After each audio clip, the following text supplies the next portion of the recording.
Mio, mi dentro rio, men na bukan. Bukan, pak ramai. Mungkin.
En mayo de 2003, 30 niños y mujeres ecuatorianos murieron en las profundidades de la selva. Todo fluía como si nada. Si los masacrados hubieran sido blancos, la sociedad se habría conmocionado, pero fueron indígenas no contactados. Muy pocos se enteraron y a casi nadie le importó.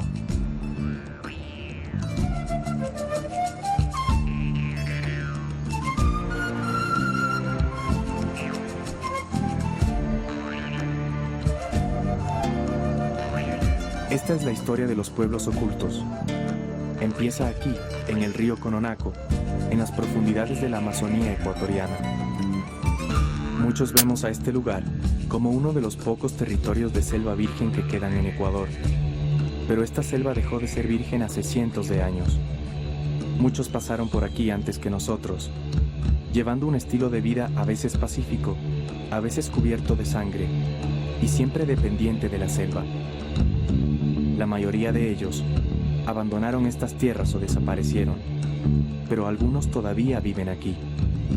La selva es la protagonista principal de una historia incompleta, porque hoy, como siempre, hemos ignorado sus secretos, al punto de conocer más el territorio lunar que a los últimos habitantes amazónicos.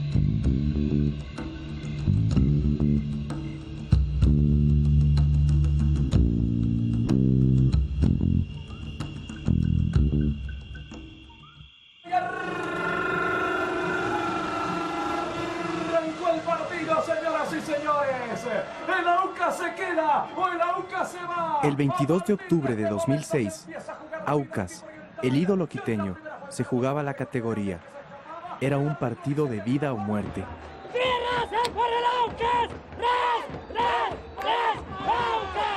Los hinchas vivían con pasión la caída o la supervivencia de su equipo.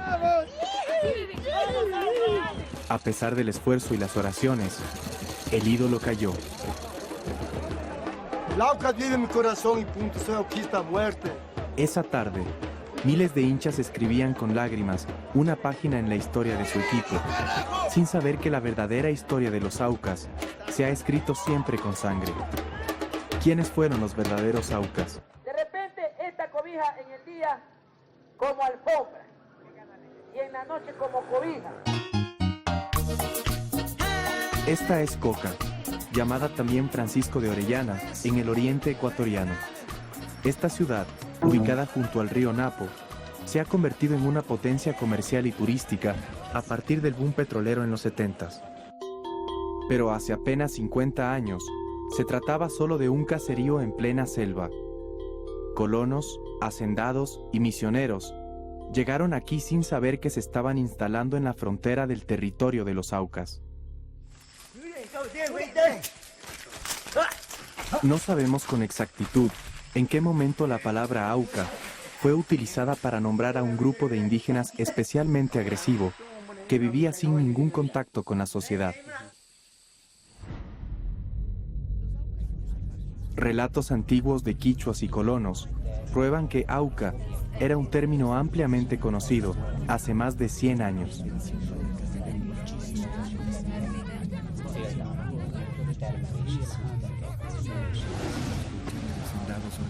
Subieron por el Chiripuno y llegaron a un lugar donde habían muchas casas, pero los salvajes mataron a los indios que habían quedado de guardia. Fue atacada por muchísimos. Los Aucas son muchos.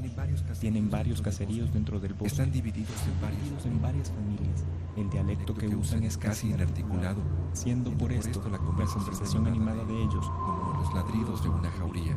Viven completamente desnudos. Forman hordas terribles en extremo, apartadas del trato de las demás tribus, aún de las infieles, entregados a la rapiña y al asalto. Auca es una palabra quichua que viene del tiempo de los incas.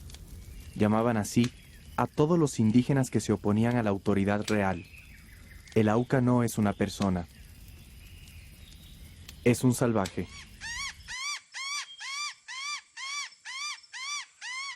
Los Aucas sembraron el terror en la selva. Su idioma no se parecía a ningún otro conocido. Vivían en grupos relativamente pequeños, dispersos en un amplio territorio, y en muchos casos, con grandes rivalidades. Los guerreros morían tanto por las balas de los colonos, como por las lanzas de sus parientes. Matar era un acto más de cacería, y un Auca, mucho más que ningún otro indígena jamás conocido, era un cazador. Cuando uno les conoce, ellos pasan horas y horas y horas hablando solo de la caza. Y cuando ellos hablan de la caza, de pronto se ponen a hablar de otra caza y tú te das cuenta que están hablando de una caza humana. Y no hacen ninguna diferencia entre una y otra.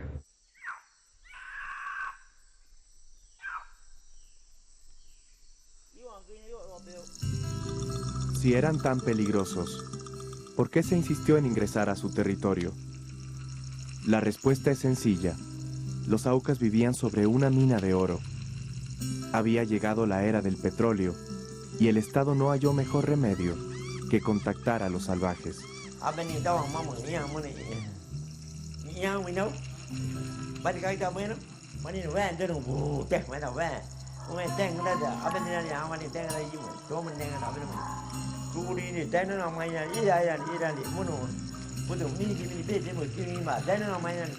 Alguien había logrado descifrar el idioma de los Aucas.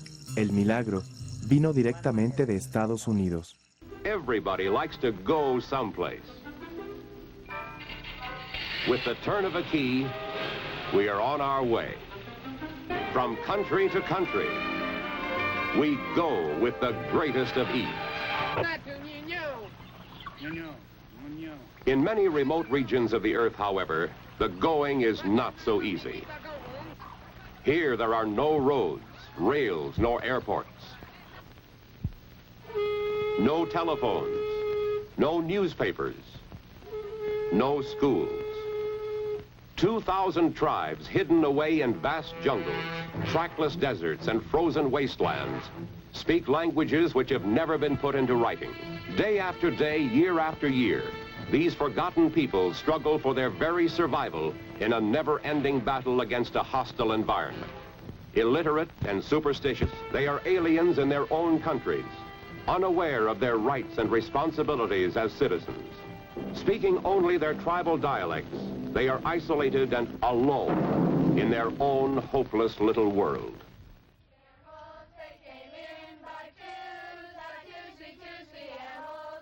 Este era el campamento del Instituto Lingüístico de Verano, o ILB, en la selva ecuatoriana, hace unos 40 años.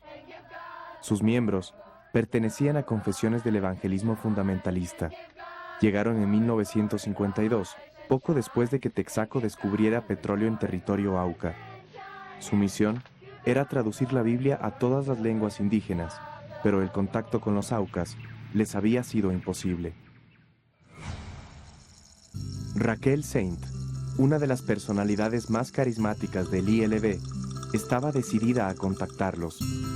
En 1955, una mujer Auca fue secuestrada por colonos. Dayuma se convertiría en la puerta al mundo de los Aucas. Raquel con ella aprende muchas cosas. no solamente aprende el idioma, sino aprende el jeroglífico que es un grupo guaraní y se da cuenta cómo funciona el sistema de alianzas y cómo es el sistema de violencia o de paz. Y se da cuenta que entonces esa es la llave para contactar con su grupo. La voz en la radio era Dayuma.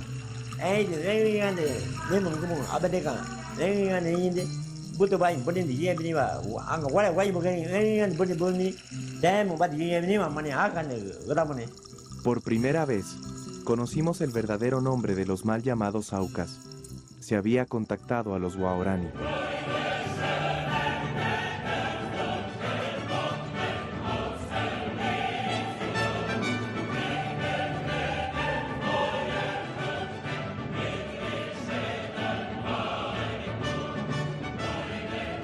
Con avionetas del ejército y de Texaco, Raquel Saint reclutó a la mayor cantidad de guaraníes posible.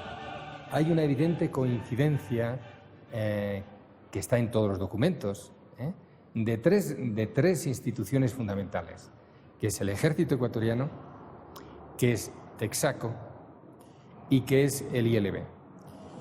¿Qué hacía el Estado? Al Estado, como siempre, le ha traído sin cuidado a los indígenas sin contacto y le parecía muy bien que le solucionaran un problema sin tener que intervenir para nada. El ILB creó Tigüeno, un poblado guaraní que se convertiría en su primer paso a la civilización. Cientos de guaos llegaron aquí. Los misioneros iniciaron la evangelización, ignorando que muchos guerreros convivían ahora con familias enemigas, en medio de un estilo de vida ajeno para ellos. A pesar de eso, los evangélicos promocionaban el éxito de su tarea pacificadora.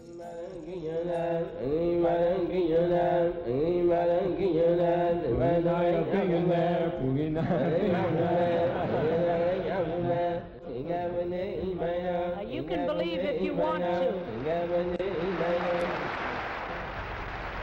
They were exhibited on television and as the star attraction at evangelical rallies in many parts of the world. Casi 50 años después, se pueden evaluar los resultados.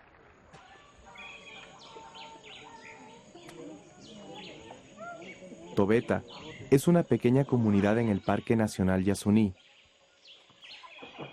Dabo es el líder y uno de los guerreros contactados por el ILB. Lejos de allí, Tigüeno es territorio de Babe, civilizado también por los misioneros evangélicos. Aunque viven separados, Dabo y Babe tienen mucho en común. En primer lugar, son primos. Compartieron buena parte de su juventud en la selva. Tanto Dabo como Babe son guerreros respetados y temidos por los guaraní. Pero hay algo más significativo. Ambos poseen lanzas de un grupo no contactado, lanzas Taromenani. Esta lanza es distinta a la guaraní y para cualquier guerrero es un tesoro. Las bifurcaciones talladas en su punta la convierten en una compleja obra de arte, mucho más letal que la lanza guaraní. Es difícil creer que aún existan grupos sin contacto. Su lanza es una de las principales evidencias de su existencia. Lo que nunca imaginaron los guerreros y artesanos Taromenani es que su arma sería utilizada contra sus mujeres y sus hijos.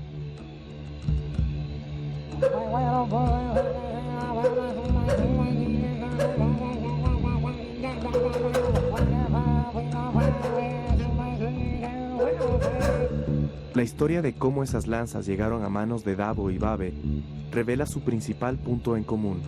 Ambos participaron en la matanza del grupo Taromenani en 2003. Entonces, ¿qué pasó con la pacificación de los guaraní? La evangelización en realidad no resultó, y con la paulatina desintegración de Tigüeno, los guaos volvieron a sus tierras, pero la selva ya había sido ocupada.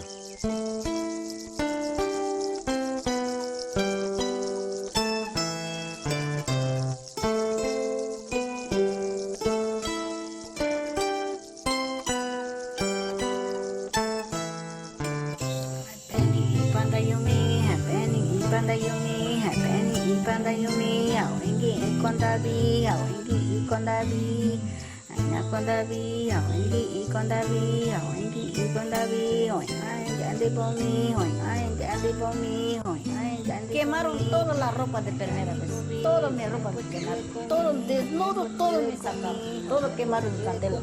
Yo quedé con desnudo. Yo de miedo tapaba con hojas. No dormía nada, no dormía. Solo pensaba a mi papá y a mi mamá. No sabía ese idioma guaraní. Ahí me he luchado bastante yo. Ahí pensando, ¿cuántas veces he luchado yo? Olga es quichua. A sus 14 años, Dayuma la entregó a Babe y desde entonces vive como una esclava. Babe la desprecia, pero la mantiene a su lado porque habla quichua, español y guaraní. A través de ella, Babe se ha comunicado siempre con colonos, misioneros o petroleros. Como Tigüino, muchas comunidades guaraní se instalaron en las vías petroleras. El contacto trajo palabras valiosas como compañía, convenio y paro. Los mayores tienen que cobrar gratis. Así han dicho. Y ahora en este mes creo que yo voy a cobrar también.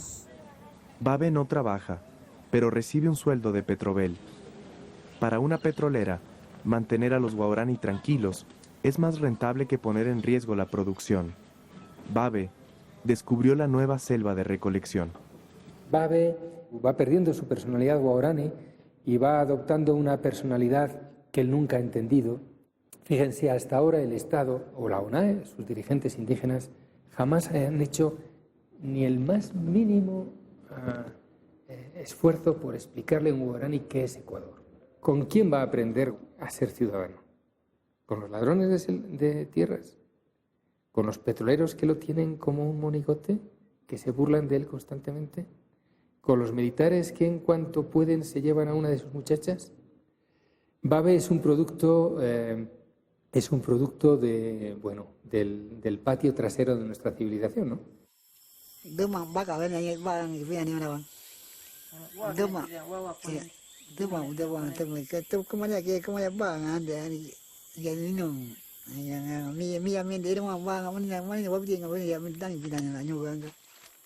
Davo sabe chantajear a Andes Petrol.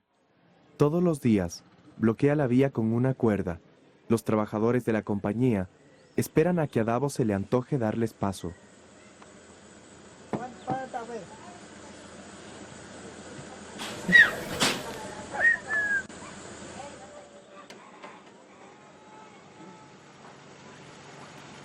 Muchas veces Davo pide regalos grandes, como una camioneta, aunque la mayoría de problemas se resuelven con Coca-Cola. 2 bolitas le traigo. Sí. Pero déjeme pasar. No, puta marica, no. vamos, a saque ese carro.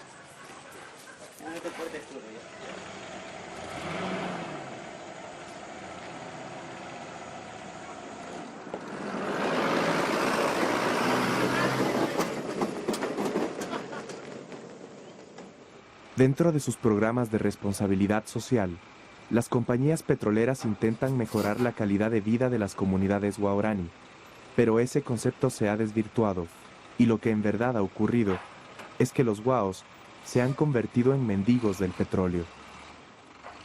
Es algo penoso. Más bien algún tiempo nos dejarán solo con cosas y sin fundamentos. Por ejemplo, yo hablaría sobre de mi papá, de mi padre. Hay veces él cuando ve cosas quiere. Por ejemplo, dice, regálame una cola. Entonces yo le digo a mi papi, mejor dicho, vamos a tomar un tazón de chicha. Las cosas se van extinguiéndose.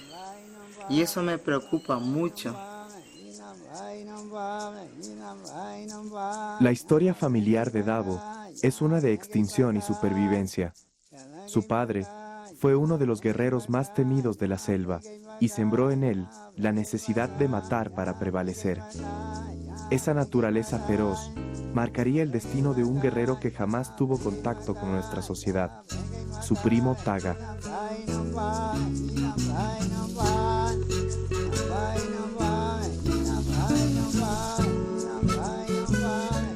Antes del ILB, Davo compartió su infancia con sus primos Babe y Taga.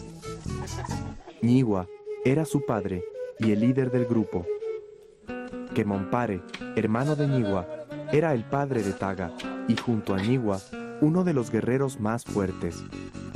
En 1958, colonos y misioneros se asentaron en las orillas del Napo, en lo que hoy es la ciudad del Coca. Al otro lado del río, vivían Ñigua y su grupo. Taga era el menor de sus primos, pero Davo lo recuerda como el más fuerte.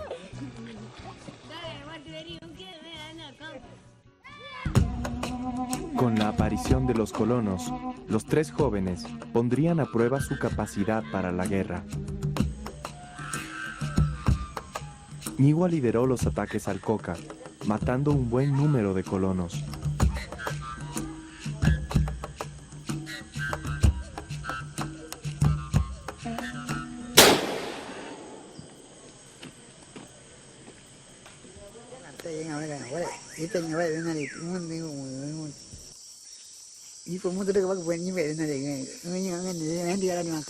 Cuando matan a Ñigua, como siempre ocurre cuando muere relativamente joven un gran guerrero, se produce una conmoción interna muy fuerte en su grupo, hay una especie de pelea por el poder. Durante un momento Kimontare parece que es el hermano del muerto, parece que va a hacerse con la jefatura del grupo, pero Kimontare es muy poco querido.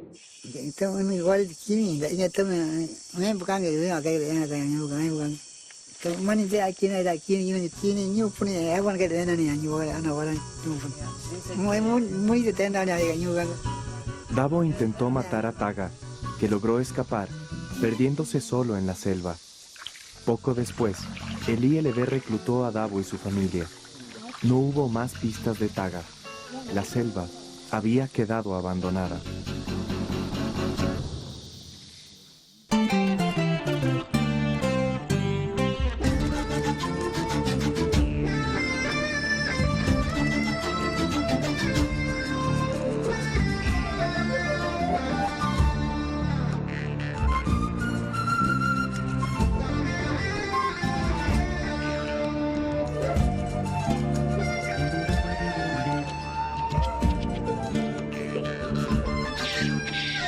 Esta enorme reducción, esta conquista, esta última y definitiva conquista de la selva que se hace siempre a base del territorio guaraní, es la que provoca todas las violencias hasta hoy.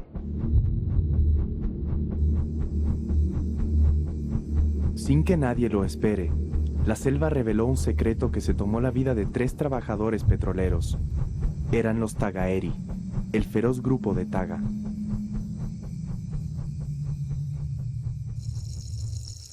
En las décadas de los 70 y 80, se registraron varios enfrentamientos entre los trabajadores petroleros y los Tagaeri. Con los petroleros armados, es probable que muchas muertes jamás hayan sido registradas. ¿Qué ocurrió con Taga? La respuesta podría encontrarse en 1984. Más o menos a las 11:30 topamos a los terminales. Ahí topamos una lluvia bastante fuerte, un tronco, había una curva, así topa de canoa, una playa. Ahí pincharon canoa. Manuel trabajaba como guía para la petrolera CGG cuando su lancha fue atacada surcando el río Cononaco. Fue herido por una lanza Tagaeri, pero logró escapar. El líder de los guerreros atacó al motorista herido.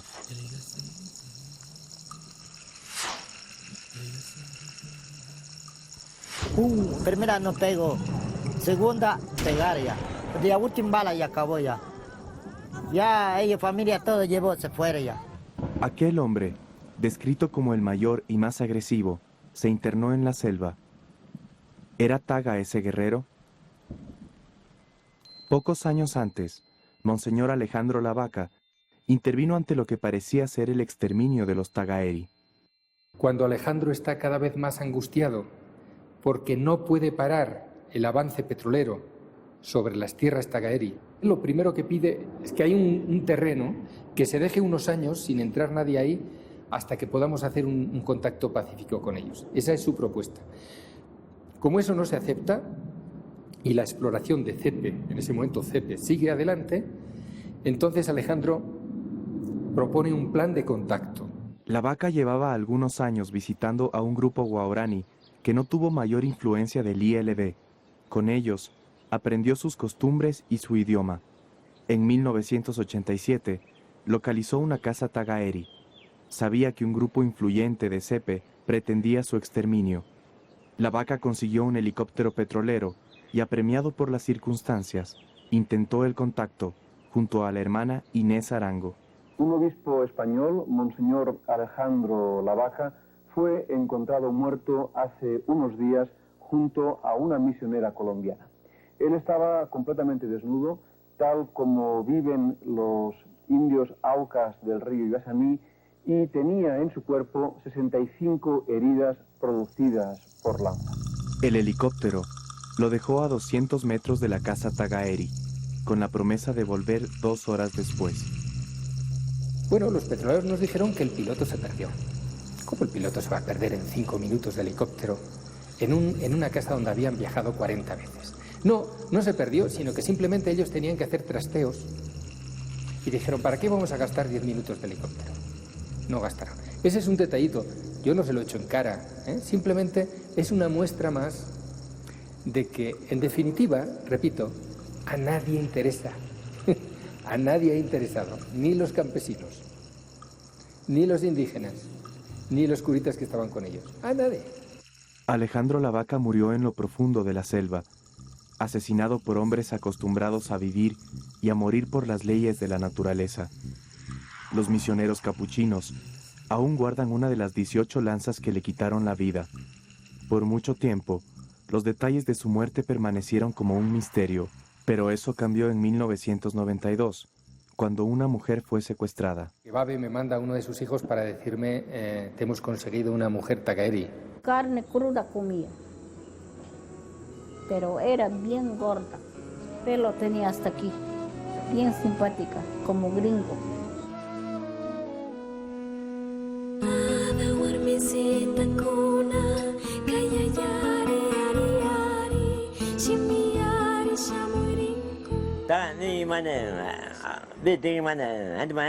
Omatuki nos contó cómo había sido la escena. Ahí nos llevamos la sorpresa de que Alejandro había hecho un contacto, y Inés habían hecho un contacto pacífico con el grupo Tagaeri, que habían estado varias horas con ellos, que habían comido con ellos, que se dieron cuenta de que dentro del grupo Tagaeri había bastante tensión. Las mujeres Tagaeri querían hacer el contacto con los de fuera, porque estaban muriendo demasiados, porque estaban viviendo mal. Omatuki dijo que el contacto fue pacífico al comienzo. Si fue así, ¿por qué los Tagaeri mataron a La Vaca?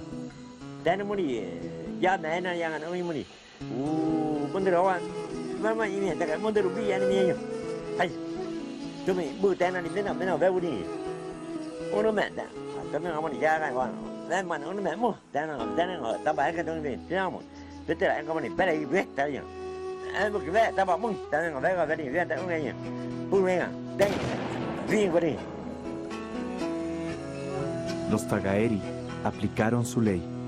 Alejandro e Inés pagaron por la muerte de Taga. Alejandro, como he dicho otras veces, se metió en un campo minado que él no conocía. Pero los petroleros sí lo conocían. Es decir, los petroleros nos negaban sistemáticamente la información.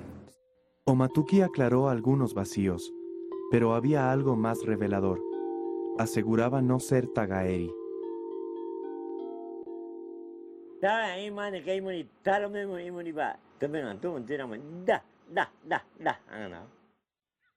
Omatuki era Tarahumenani. Babe la había secuestrado cerca de una casa Tagaeri, como esta, fotografiada por un helicóptero petrolero. Según ella, los Tarahumenani se aliaron con los Tagaeri. Luego de una época de intercambios familiares y paz, conflictos internos terminaron con la alianza y los Taromenani exterminaron a los últimos Tagaeri. El disparo de una bala hace 50 años determinó el nacimiento y la desaparición de los Tagaeri. Es probable que el mayor temor de Alejandro la Vaca se haya cristalizado. Si esas fueron las consecuencias de un disparo, ¿cuáles serían las del secuestro de Omatuki? Raptar a una mujer es un acto de guerra declarada, ¿no? Pero claro, también me parecía enormemente peligroso el acto de devolución. Y yo hablé con él un buen rato cómo hacerlo, ¿no? Y Babe quedó de acuerdo en cómo hacerlo. Y naturalmente luego hizo todo lo contrario.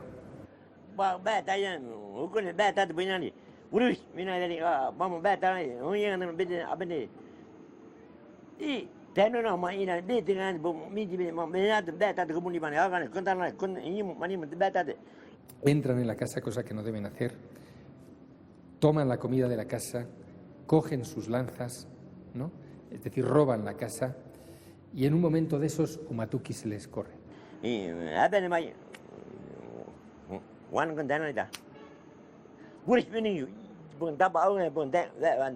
11 años pasaron para que Babe vengue la muerte de Carlos Omene, pero esa no fue la única razón para atacar a los Taromenani.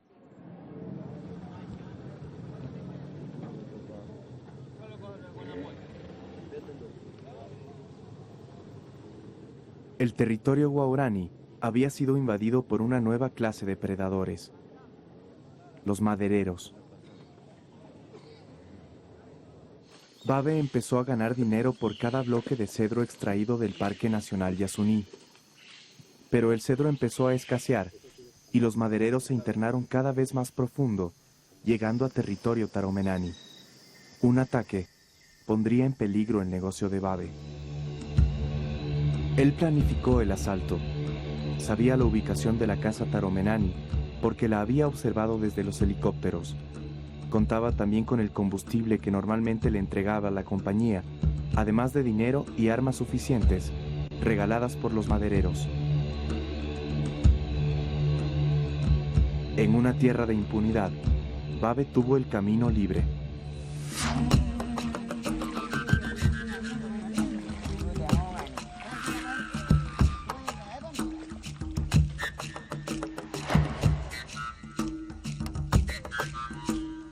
En mayo de 2003, 9 guaurani emprendieron la expedición que vengaría la muerte de Carlos Omene y facilitaría el negocio maderero.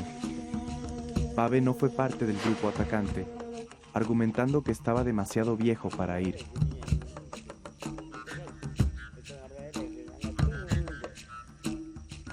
Los atacantes navegaron un día en lancha y caminaron 3 más hasta dar con la casa taromenani. De acuerdo a sus testimonios, dentro de la casa solo habían mujeres y niños. El único hombre adulto reposaba herido sobre una hamaca.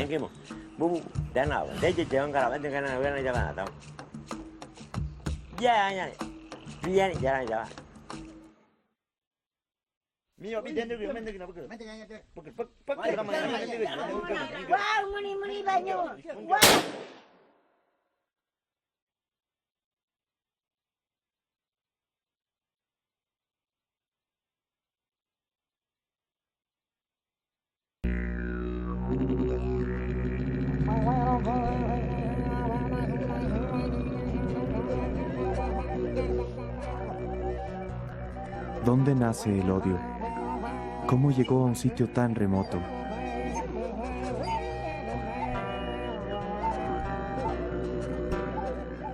Para un grupo pequeño como los taromenani, la desaparición de 30 mujeres y niños es una sentencia de muerte. Fue un acto cobarde, que nada tiene que ver con las leyes de la selva. Después de muertos, los cuerpos fueron lanceados y la casa quemada.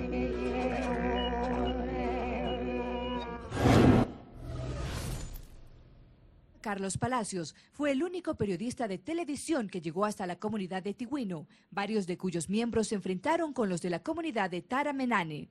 Los jefes de los Tigüino no quieren que vayan ni la policía ni los militares a investigar esta matanza. Queremos estar tranquilidad, estar buenas personas respetando unos a otros. No queremos venga de la policía, de militares. queremos venga de resolución del funcionario, que consejos, consejos, no queremos vaya a terminar el juicio, no queremos pasar Cultura guaraní, así era nuestro abuelo, luchaba por el enemigo, por lo que mataba a su padre, pero ahora ahí quedamos. En el enfrentamiento, los tigüinos mataron a 10 mujeres, 4 hombres adultos y 5 niños, entre los que se encontraba Taramenane, jefe de los Taramenane, cuya cabeza llevaron hasta su comunidad como señal de haber ganado el enfrentamiento. ¿En qué país se saca en andas a los asesinos? ¿En qué país se fotografían como los grandes héroes? A los asesinos de mujeres y de niños, del mayor crimen que ha ocurrido en Ecuador en muchos, muchos años. Y nadie, ni los obispos, dijeron nada. Yo decía, ¿cómo puede actuar esto educativamente entre los guaraní? ¿Cómo le voy a decir yo luego a un guaraní? No puedes matar a mujeres y niños. Pero si son los héroes. A nadie se le hubiera ocurrido en Ecuador sacar a los policías de Fibeca de héroes. No. Eso la gente ecuatoriana no lo admite. Los periodistas ecuatorianos no lo admiten. Ningún ecuatoriano. ¿Y por qué admiten lo otro? Pues estamos en lo de siempre, ¿eh? Porque no son personas. Varios días después, el escándalo mediático obligó a militares y policías a organizar un vuelo que recogiera evidencias en la casa Taromenani. Participaron del reconocimiento dirigentes de la ONAE, principal organización del pueblo guaraní, y el fiscal de Pastaza, Marco Vargas. Fue una operación increíblemente mala, tan detestable a mi parecer como el asesinato. Porque era una oportunidad. Es decir, ahí ya no causábamos ningún daño, porque otro tipo de conocimiento no lo puedes causar sin daño. Porque les influyes, bajas hasta ellos, les obligas, pero ahí no, ahí ya no hacíamos daño. Bueno, ya que se ha hecho una matanza, siquiera saquemos la parte positiva. Tampoco la sacamos. El fiscal declara que no puede hacer las investigaciones porque a los indígenas se les quemaron las cédulas. Tal vez no se entienda o el señor se quiera reír del prójimo. Cuando hablamos de pueblos no contactados, son justamente eso. Los señores no están cedulados. La ONAE argumentó que la matanza obedecía a sus leyes y que no le correspondía intervenir al Estado. Y el Estado no intervino. Como si no se tratara de un problema de los Taromenani, la sociedad trató el tema como un asunto guaraní. La ONAE decidió el perdón de los asesinos siempre y cuando se comprometan a no continuar la guerra, y por ser la primera vez. Pero ¿qué harían los Taromenani después de la agresión?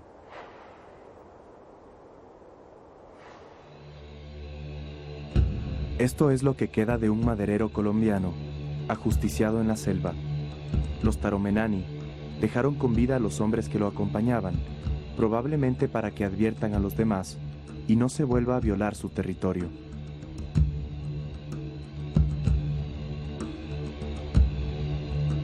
O sea, nosotros íbamos bajando y propiamente ellos subían, como somos conocidos, nos pararon un ratito, dijeron tengan mucho cuidado, que en vuelta nos atacaron los no sé pues cómo le dirán, los Taromenani les dicen, pues no. Pasarme la troza del árbol, me rebalé vuelta para atrás. A lo que me jalé vuelta y pegué la carrera, ahí me dañaron a mí. Él es Andrés Moreira, recuperándose de un lanzazo en la espalda. Su compañero William Angulo fue lanceado 3 veces, no pudo superar la infección y falleció.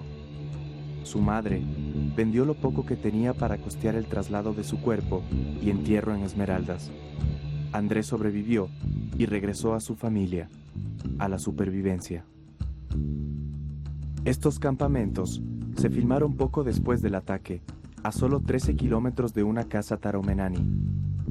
Cientos de ecuatorianos y colombianos arriesgan su vida por $8 diarios en la extracción de cedro del Parque Nacional Yasuní, un área supuestamente protegida. De las tribus no conocía nada de esto. ¿No?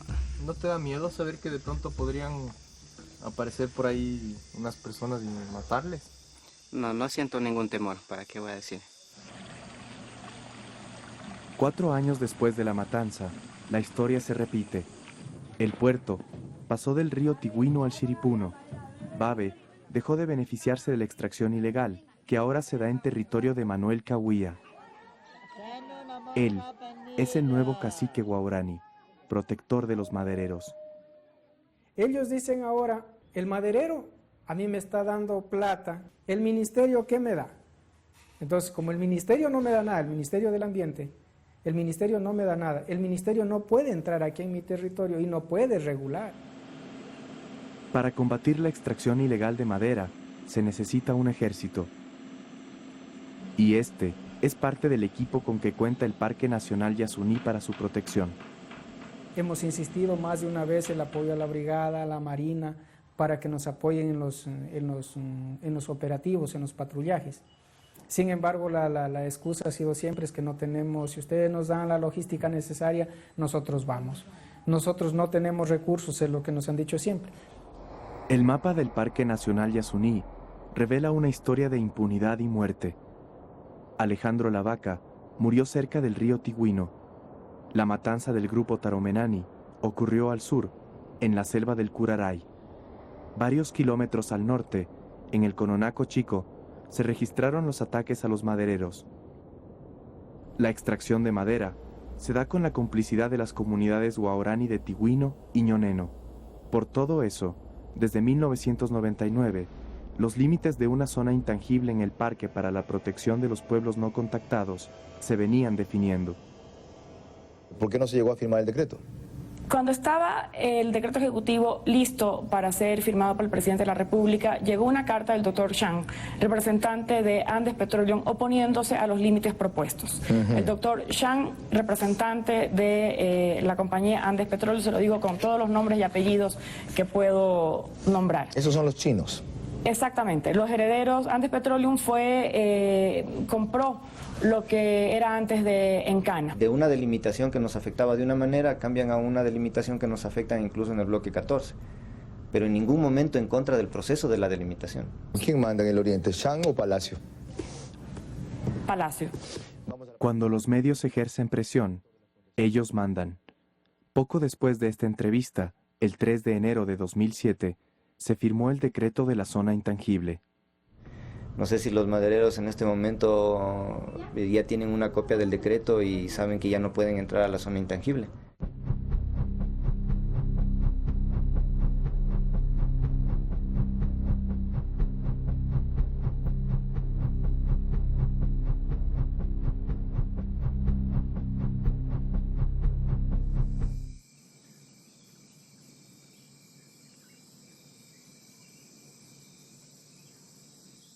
Niños de la Nacional Guaraní, ¿por qué viven enfermos, con fiebre, dolor de cabeza? Por el río que está bajando contaminación. El derrame del Pozo 8 de Petroproducción obligó a la comunidad de Ñoneno a bloquear la vía, complicando las tareas de Petrobel y Petroecuador. En un país de paros, los guaurani aprendieron perfectamente su utilidad. Esta comunidad de 25 familias tenemos a dónde va a vivir, cómo va petróleo, Petroproducción, la mandaron, toda la Petroproducción de la me manda, no manda, pero el gobierno no la ayudar. Pero este paro tenía un detalle particular. Los guaurani protestaban con lanzas taromenani. Caruen, sí. Él trajo 14 lanzas. Pocos días después de filmar estas imágenes, se corrió el rumor de que Manuel Cahuilla había ingresado a la selva para vengar a los madereros. El escándalo fue nacional. Todos se reunieron: ministros, prensa, ecologistas, dirigentes, policía, militares, y todos La hablaron. zona intangible no es una protección nuestra, es un derecho de los pueblos ocultos. Por tanto, se requiere un trabajo con apoyo de las Fuerzas Armadas. Nos dijeron que no nos podían dar el permiso porque primero tenían que contar con su BEN. Decir que la institucionalidad del Estado se haga presente. Es darse cuenta que estamos aquí ante un caso de genocidio. Contamos con los recursos, con los medios que son indispensables para ese tipo de tareas. Emergencia, pido a ustedes como autoridades, ayuda, si no, yo voy a decir como guerra, para que defiendan propio hermano. Me pareció inconcebible que 3 ministros fueran al Coca. ¿Y cuál era el gabinete de asesores de los ministros? Se le manda al ministro a ser un investigador. El ministro no está para investigar. No puede perder el tiempo en eso, me imagino. Tampoco está para asistir a una asamblea popular, donde la mayor parte de la gente tiene una gran voluntad y un absoluto desconocimiento. Esa tarde, el ejército prestó uno de sus helicópteros. Volamos a Tigüino en busca de evidencias que confirmaran o descartaran el rumor. Los ministros se encerraron en una oficina de Petrobel, mientras la prensa observaba un clásico de fútbol guaraní, Bataboro contra Tigüino. Luego al puente del Chiripuno, donde el ministro de Defensa pudo comprobar el delito: madera apilada en bloques, las lanchas, los participantes del negocio, y hasta presenció a una guaraní cuando se enoja.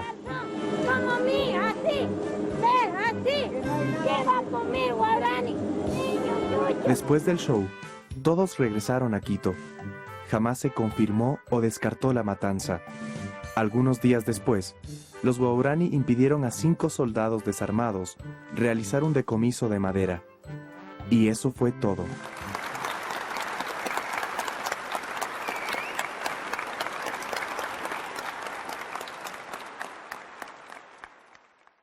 Vamos a poner una denuncia porque se ha cometido un delito contra el medio ambiente, que es la tala ilegal de madera y obviamente la destrucción de bosque nativo.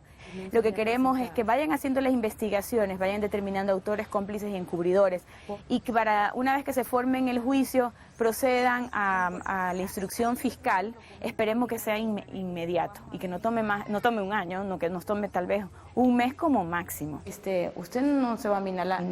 Para nada, no, tenga la certeza que no, nunca lo he hecho. En todas mis funciones públicas que he desempeñado, jamás me he amilanado ni pienso hacerlo. Hasta la edición de este documental, se presentaron 5 denuncias en la Fiscalía del Coca relacionadas al comercio ilegal de madera. Los nombres de los integrantes de la mafia maderera son de dominio público, pero nadie ha sido detenido. Pareciera que nos estamos encontrando con un monstruo al cual no le terminamos de encontrar la cabeza, porque los fiscales poco o nada hacen respecto a hacer seguimiento a las denuncias que se han presentado. A ese monstruo el Ministerio del Ambiente no le encuentra cabeza. No tengo un dedo acusador para poder iniciar acciones contra un hombre. Tal vez el monstruo no es un hombre, pero sin duda tiene una cabeza mucho más astuta y clara de lo que parece. Las lanzas encontradas en el cuerpo de Alejandro Lavaca representaban una herramienta de estudio, pero fueron repartidas como un souvenir entre los soldados. ¿Por qué el ejército no investigó o compartió información vinculada al hallazgo del cuerpo de Alejandro Lavaca en 1987? El ejército organizó el sobrevuelo para levantar evidencias del asesinato de los Taromenani en 2003. Acudieron representantes de los asesinos y un fiscal más interesado en fotografiarse que en las evidencias. ¿Por qué el ejército no incluyó a ningún experto en aquella operación? Yo le dije al señor comandante en ese entonces, el coronel Fuertes, le dije: vea, señor comandante, yo trabajo para el Parque Nacional Yasuní. En el parque me están robando la madera, porque esa es la palabra. Y yo necesito llegar allá y cogerle al infractor. Me dijo: vea, lamentablemente esa no es mi responsabilidad. Lo mío es cuidar la soberanía nacional. El ejército dice que no tiene recursos para detener el comercio ilegal de madera. Pero entonces, ¿por qué sí los tiene para frenar un paro a pocos metros del puerto maderero?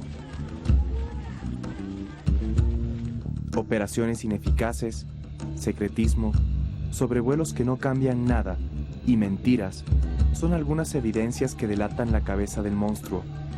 El ejército es el principal representante de un Estado que brilla por su ausencia. Para los uniformados, la soberanía radica en la industria petrolera, su razón de ser, su prioridad en la selva. Yo vi entonces lo que es la superioridad amable, ¿no? que es la muerte helada, ¿eh? Es decir, yo soy enormemente amable contigo, me han educado para... soy así, ¿no? Me han educado para esto, pero tú te puedes morir y yo seguiré sonriendo exactamente igual.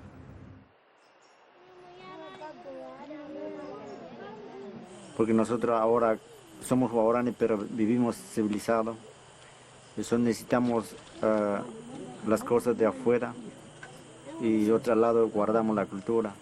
Es donde mucha gente tiene que dar la cuenta, porque nosotros somos un gente que tenemos mucha riqueza desde Ecuador, no solamente para nosotros como indígenas, para el bien de todo el país.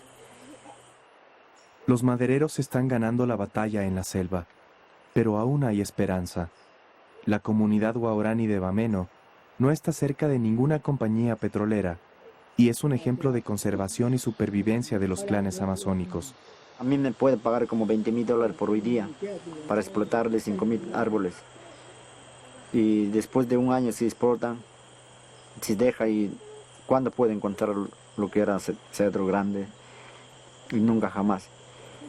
Estamos guardando esta comunidad para que la comunidad que guarde su cultura, porque un día puede venir mucha gente de otro mundo que puede venir a conocerle la cultura. Porque nuestro hijo tenemos que mostrar cómo hacer la flecha, cómo hacer su cacería, tenemos que mostrar en el centro para que no pierda y que habla su lengua guaraní. Sin apoyo ni presencia del Estado, Bameno podría sucumbir ante la tentación de la madera y con ella la gradual desaparición de su cultura. Pero ese no es el único problema. Los niños no beben agua del Cononaco porque ha sido contaminado, pero los taromenani sí lo hacen. Cada uno de los ya constantes derrames de Petroecuador los mata lentamente. Su entorno ha sido invadido al punto de que sin un contacto adecuado, de todas formas morirán.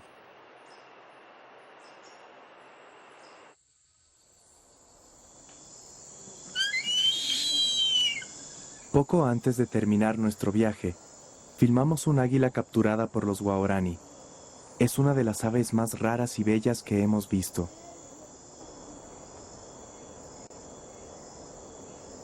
Sus captores no la comerán, pero tampoco la dejarán libre.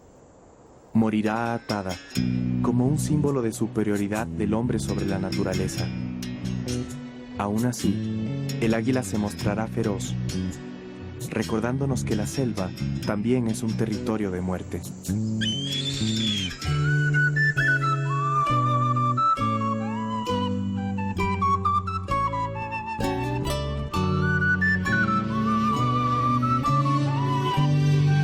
Uno podría pensar que la vida de 300 personas sin contacto no es una prioridad, que más gente muere en las ciudades, que tenemos problemas más urgentes que resolver.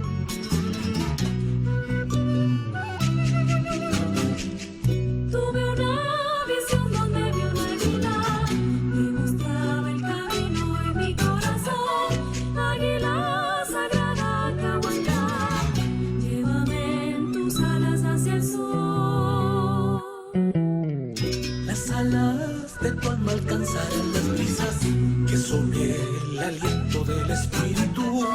Águila, enséñame a mirar más alto, cura mis alas rotas con amor.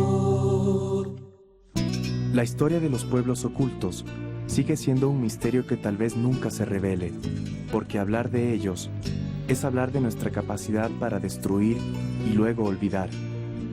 Es hablar de nosotros, de una sociedad inmóvil ante el exterminio de sus tesoros.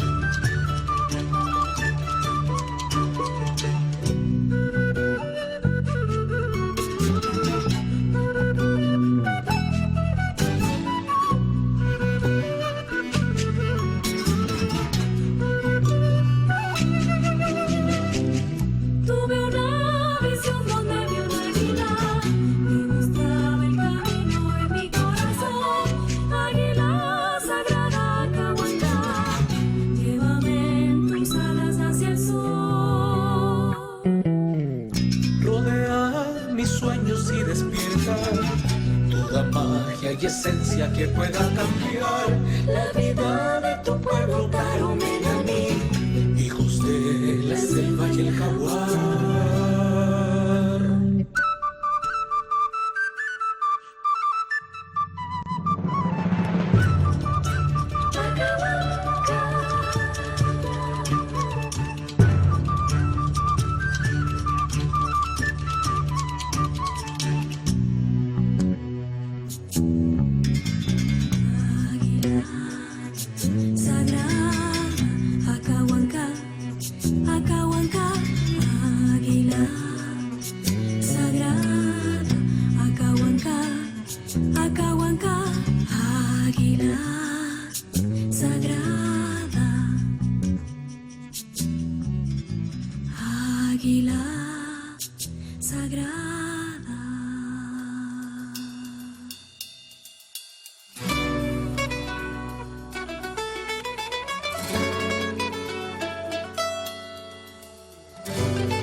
De muertos que escriben con sangre promesas, otro latido tirado en la acera, otro estallido, otra guerra, otra vez el sur agonizando, buscando a la virtud en el asfalto, otra vez nos despierta el llanto de una voz que grita sin tocar tus manos y tú.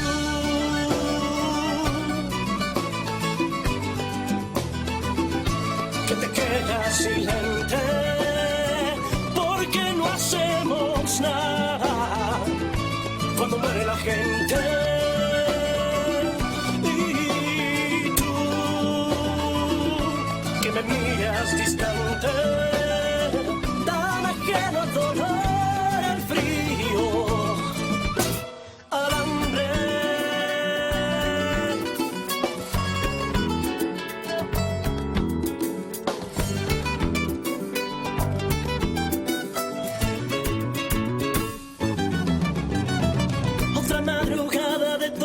Y batallas de silencios que ensucian esta clara mañana. Otra vez han sembrado el terror, cegando al porvenir, envenenando al amor. Otra vez el sur agonizando, desamparado va rodando cuesta abajo. Otra noche sin luna, otro retraso, otra vez se pierde la dulzura de tus labios y tú.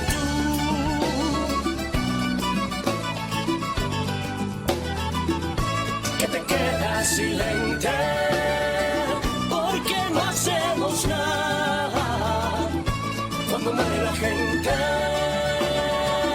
Y tú,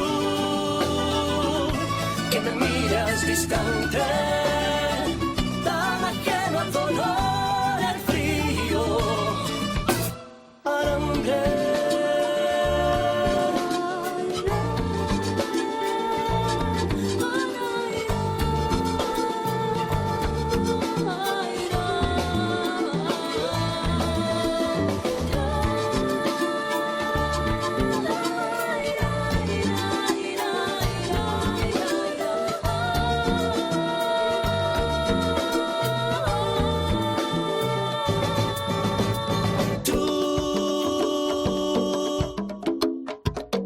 Te quedas silente.